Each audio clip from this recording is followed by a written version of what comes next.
If you've traveled in Wisconsin, you've probably said this. God damn, that fucking fib just scared the shit out of me. Jesus Christ, slow down. For those unaware, a fib is a fucking Illinois bastard.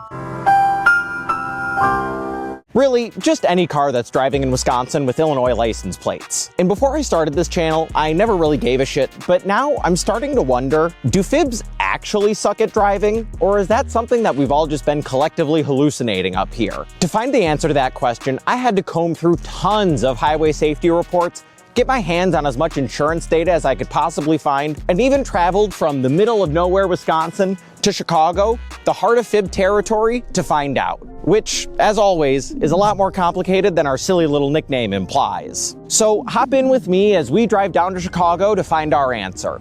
Hi, my name is Nathan Denzine, and I used to be a pretty good journalist, so you can trust me.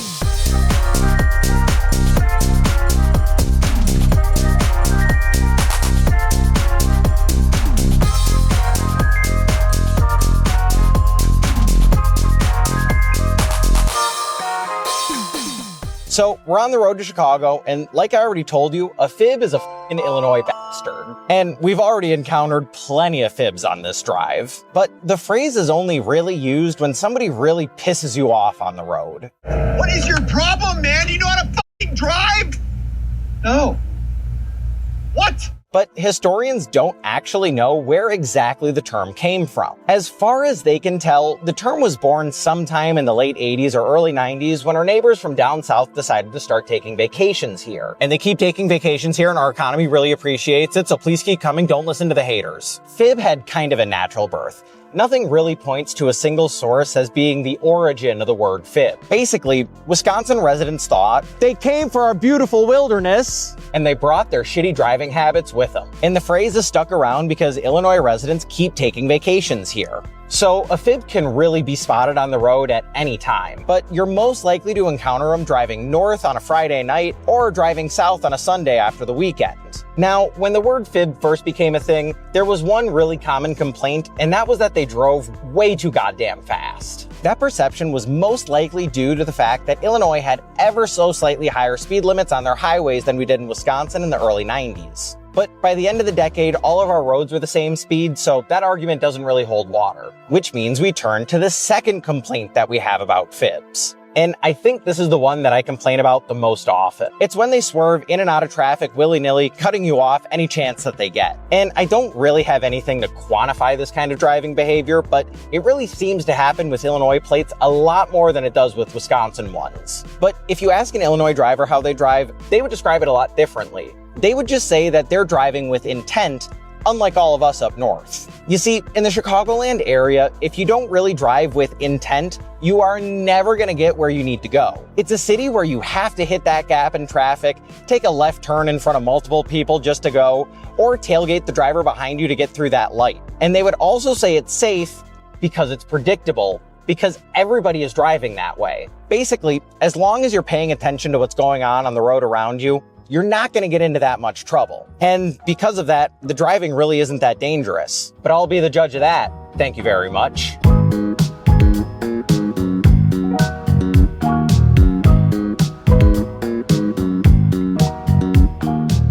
So now that we're in Chicago, let's dive into the numbers to see if we can find out definitively if fibs are actually worse drivers than us. There's a lot of ways to quantify bad driving, so we're going to go over a few of them in this chapter. Specifically, we're going to look at total incidents, total crashes, fatal crashes, DUIs, and speeding tickets. First on the list is total incidents. That includes speeding, DUIs, and car crashes. Basically, the top-level view of all the other statistics we're going to be looking at. And according to LendingTree, which is an insurance aggregator that takes data from a whole bunch of different major insurance companies and kind of compiles them into one, per 1,000 people, Wisconsin had about 38 traffic incidents, while Illinois had just 24.9 incidents per 1,000 drivers. That puts Wisconsin drivers as the 43rd worst in the country, while Illinois actually ranks 5th best, which is not a very good sign for our theory right off the bat here. So next up is the total number of crashes, and I'm going to break break this out a little bit into the number of crashes reported to police versus the number of crashes that were reported to insurance companies. And I'm doing that because crashes reported to the police are usually a little bit more extreme, while insurance gets all the fender benders. In terms of the crashes reported to police, Wisconsin saw more than 124,000 crashes in 2023, while Illinois saw more than 300,000 crashes. And while that seems like Illinois might be more accident-prone than Wisconsin, it's actually just because they have way more people than us. In terms of population, that means that about 2.1% of Wisconsinites got in an accident reported to the police in 2023, while 2.4% of Illinoisans got in a similar accident. When it comes to all accidents reported to insurance, Wisconsin ranks 27th in the country, while Illinois ranks 8th, which either means that nobody in Illinois is getting their dents fixed, or it just means that Wisconsinites are more prone to putting those dents in the first place. So now let's look at the worst of the worst. Fatal accidents. In 2023, Wisconsin saw 583 deaths on the road, while Illinois saw just over 1,200. Then if you calculate for population again, both Illinois and Wisconsin had 9.9 people per 100,000 die on the road that year. Basically, by that metric, both the states are just as dangerous as each other. So far, we've established that, at least when it comes to accidents, the states are about the same as each other, or Wisconsin's actually a little bit worse. Let's look at a couple behaviors that increase danger on the road. Speeding and drunk driving. And first, I want to talk about speeding because it's probably the most common complaint that you hear about Illinois drivers. Again, looking at insurance data, Wisconsin actually had the second most speeding tickets in the entire country last year, while Illinois was somewhere in the bottom 10. Really, based on that speeding data, it seems like Wisconsin drivers are actually going way faster. And I do have more to say about speeding, but we're going to talk about that later. Until we talk more about that, let's talk about the stat that everybody's probably been screaming about this entire video: drunk driving. Wisconsin has a long and storied history with drunk driving. See my video on Wisconsin's liquor laws for more. But it basically all boils down to this. Wisconsin has the 5th highest rate of drunk driving in the country, while Illinois has the 2nd lowest. Yes, it's true. Wisconsinites drunk drive a lot more, which leads to more dangerous roads. Now, there are a lot of reasons for this, but the biggest one is that our culture reveres drinking, and for most small town bars, you have to drive there and then drive back. And so it's definitely fair to say that it's more dangerous to drive home at bar time in Wisconsin than it is in Illinois. So now that we have a grasp on a couple of dangerous driving habits, let's draw some conclusions to see if FIBs are really worse drivers than us.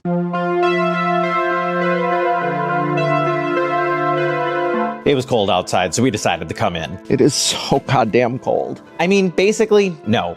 FIBs are not worse drivers than us. Wisconsin drivers are either ranked similarly or worse in every single one of the categories that we looked at today. We should actually be f***ing Wisconsin bastards. But I want to provide a little bit more context to the numbers that we're looking at because I don't think that the stats actually tell the full story. Take, for example, speeding tickets, as speeding is the leading cause of yelling FIB at somebody. Slow down. One of Wisconsin drivers' favorite conspiracies is that there's actually a ticket quota that police departments have to hit every single month. The logic goes that our local governments make a lot of money from speeding tickets, which they do, and so governments require that amount of money to come in every single month. However, neither Wisconsin nor Illinois actually has any sort of ticket quota system. So when you see that Wisconsin drivers get a lot more speeding tickets, that actually means that most likely enforcement is just different in the two states. And I'm pulling this from comments that a University of Wisconsin professor named David Noyce gave to media a few years ago. Noyce is an expert on driving behavior, and he says that no matter where you are in America, the rate of people actually speeding is about the same. So really, the ticket rate comes down to enforcement more than actual speeding. Basically, because Wisconsin does more targeted speeding enforcement,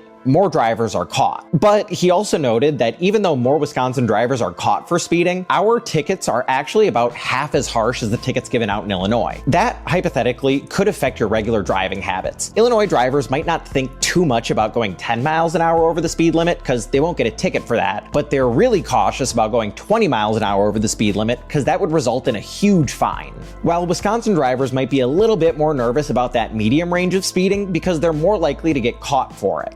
But in turn, we might be more willing to put the pedal to the metal because we know that our tickets aren't that big. But when we look at speeding and driving habits, we should also look at when we encounter our neighbors to the south. They're on vacation. They head north from their world-class city, or let's be honest, their extremely bland suburbs, to come enjoy the wildlife of Wisconsin. And many studies have shown that over holiday weekends, speeding and bad driving behaviors go way up. That's because if you only have a few days to get away on vacation, you want to get to your vacation as fast as possible, squeeze out as much time as you possibly can there, and then get home as fast as possible. So while you aren't always yelling at a fib over a holiday weekend like the stats are suggesting, you're pretty much always seeing them when they're on some sort of vacation. They speed north to get to Minocqua or Door County at a reasonable hour, and then they speed back south on Sunday night to get home. So that means that our perception that fibs are dangerous drivers could actually be based in some truth. But it's still important to keep in mind that when it comes to the data, Illinois drivers are way more safe than Wisconsin drivers. And before we wrap up this section, let's revisit the Illinois driver's excuse for how they drive. Like I said earlier, a Chicagoland driver would just say that they drive with purpose, not that they're driving dangerously. And the statistics kind of back that up. If you compare the major metro areas that we're talking about here, Madison is just a little bit safer than Chicago, which is just a little bit safer than Milwaukee. So it actually turns out that driving in our largest city is more dangerous than driving in their largest city. Not by a crazy amount, all of these areas still have lower than average crash rates, but it does lend some credence to what these Chicago drivers are saying.